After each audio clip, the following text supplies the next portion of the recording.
Good morning, everybody. Benjamin here. Let's do another quick video. I'm going to keep these short, under 10 minutes, just because I know people have places to go, things to do. So I'm trying to keep them short. It's very, very cold here in Colorado. It's been cold for like 2 weeks now. I'm over it, that's for sure. Got a cup of coffee though. Mm, let's go. Let's give it a shot. I wanted to talk about a topic that I think is important um, when it comes to when you're still in a family, when you're still in a home, like with your spouse, the wife, and the husband together, and you have kids. You know, I was a dink for a long time in my marriage. My ex and I, most of our marriage, we didn't have a child, and so, um, and yeah, we had some minor issues, I suppose, no different than anybody else. But um, maybe a topic for another day that I won't go into, um, because I want to kind of protect my ex, as it were, and what she was going through, during and after having a child. Um, Neither here nor there. So, um, something that I was really thinking about and have been kicking around is financial responsibilities. I mean, many divorce issues come from financial responsibilities, and um, something that I remember, to give a quick back story, is that we had bought a house, and it was a fixer upper for sure, in a very beautiful area, and it required a lot of work. I didn't even know how much work it would require. And so we had a child. We bought a house, had a child, right? We bought the house because we were having a child, really. So we bought a house, had a child. I had open heart surgery. That house needed major remodel. I mean, like half the house was torn off. And myself, with the help of some friends and family, have rebuilt that part of the house. Um, I had a long battle with homeowners insurance, those dirty dirtbags, on covering a claim, and they never did. Worst people on the planet, insurance, right? Um, Having to rebuild that with my own two hands, plus have a little baby. I was working night shift. Um, had an open heart surgery. All this happened at the same time, and it was beyond exhausting. And so I really have to give it to my ex, because she tried hard. She tried hard to, um, hang on, be available, be as present as she could. I mean, and myself as well. And I was gone a lot because I had my main job that paid well. All things considered, it paid well. But I was gone odd hours, and then I was also working at the firehouse as a reserve for a little bit of money, not a lot, but so, I was getting paid for it, as like a second job, like a side hustle. And so because of that, I was I wasn't home very much, and if I was home, I was working on the house, type of a thing. Lots of stressors, lots of just outside exterior stressors that happened to us both at in a short kind of few years period of time.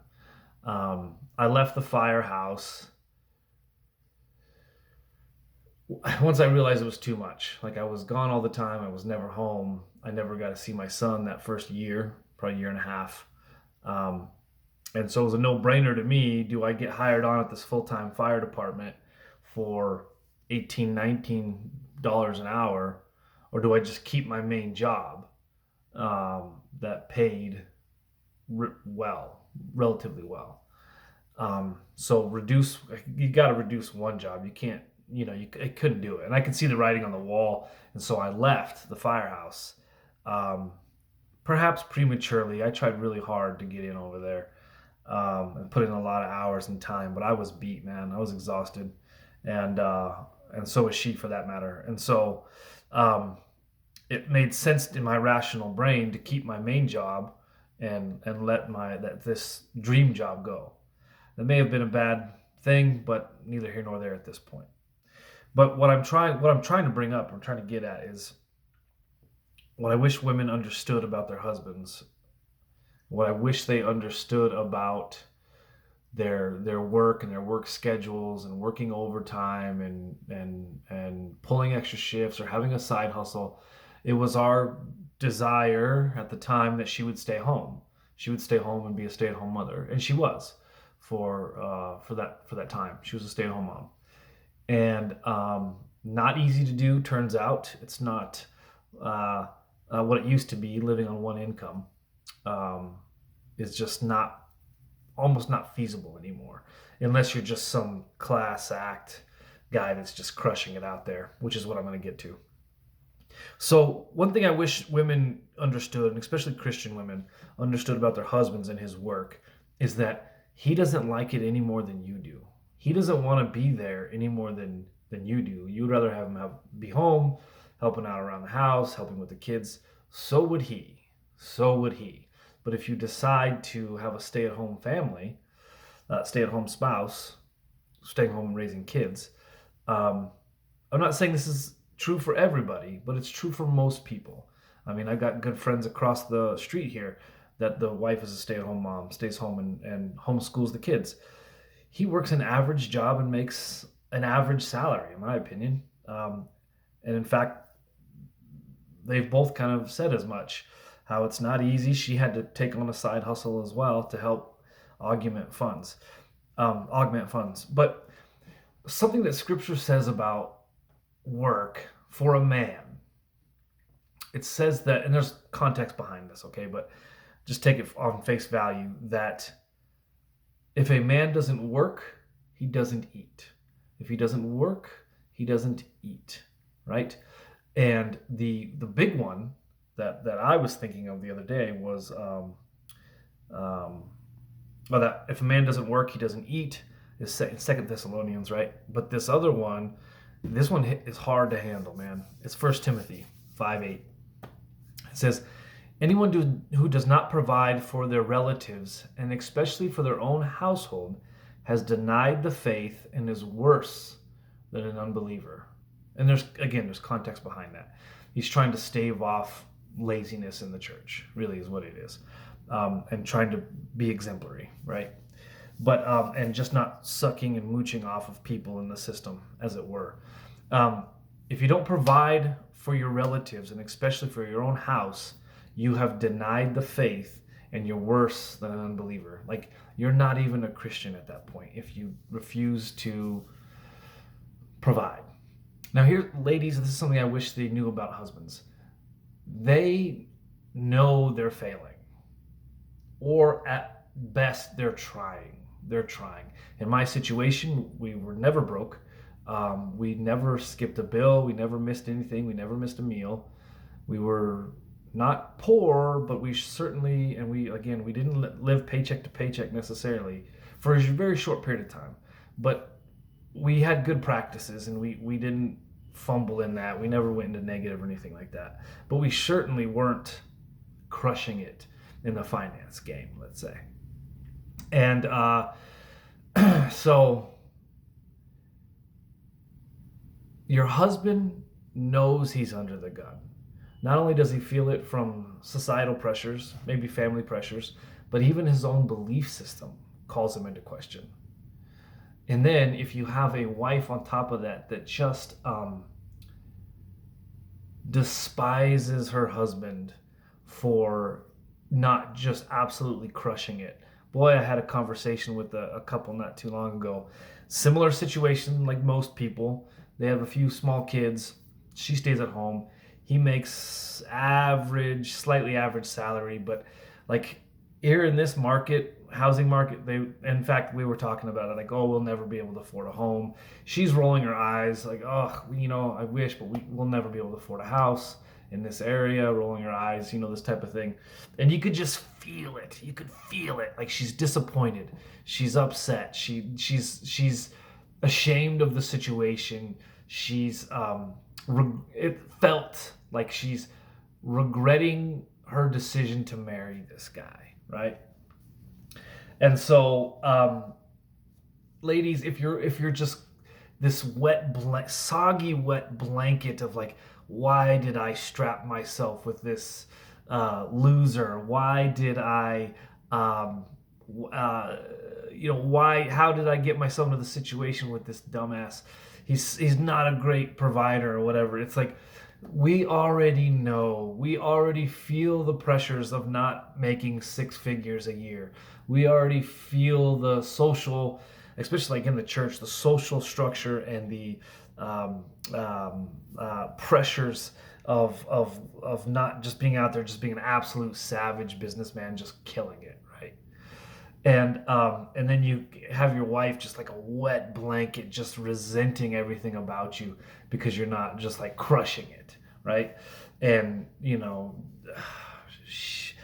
oh, I could go on and on about this stuff. I've just seen too much at this point where, if there's girlfriends that, if the wife has girlfriends that are out partying or they're going on all these family vacations and the husband's out there doing whatever in the business world and they're going on all these things and their kids get to go to all these things, the woman just hates that about her life if she's not in those upper kind of classes of finances, right? And I have seen that too many times to not be true. It's just it's too obvious at this point. And so and I mean, that's part of the reason why I'm in this situation that I'm in, being a single dad. But ladies, if you really do love your husband and you, this is something that I've seen in my own life. Ladies, if you're a wind in the sails of your man, even if he's just beat up, working two jobs, trying hard, he doesn't make enough money to send you to Disneyland once a year, something like this, and he's just haggard and henpecked. It's like the marriage is over. It's done. The marriage is over.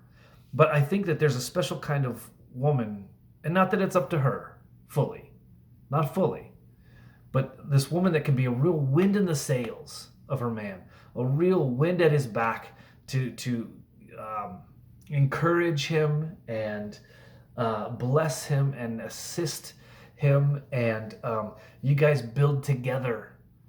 You build together, and maybe you don't get to have all these things or go on all these fancy vacations, but you get to raise your children together and find your richness in other ways. Perhaps. I think that's a thing. Versus like treating like an absolute fuck up. And you can tell he's trying. You can see the man's trying. He's trying hard. But, not all these men are out here just firing on all cylinders, crushing it all the time.